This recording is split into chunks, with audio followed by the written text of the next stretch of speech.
আমি এখন দাঁড়িয়ে রয়েছি দামানের জম্পর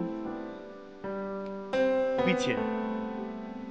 এই বিচে যেমন সুন্দর সাজানো গোছানো ব্যবস্থা পর্যটকদের জন্য, তেমনই সরকারের তরফে আবারও নতুন করে কিছু রিসর্ট তৈরি করা হচ্ছে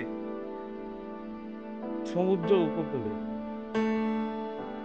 একদিকে সমুদ্রের ঢেউয়ের গর্জন শুনতে শুনতেই আপনার যদি মনে হয় পাখিদের কিচিরমিচির শুনবেন, তাহলে জাস্ট রাস্তার উল্টো দিকেই তৈরি হয়েছে যেমন পর্যটন দপ্তরের অধীনে এই বিশাল পাখিরালয়।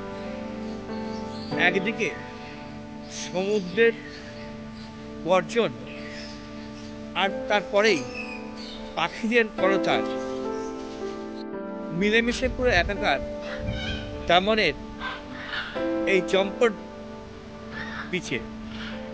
ফলে নিরিবিলিতে কাটানোর জন্য তেমন কিন্তু আগামী দিনে ডেস্টিনেশন হতেই পারে আমাদের বাঙালিদের জন্য।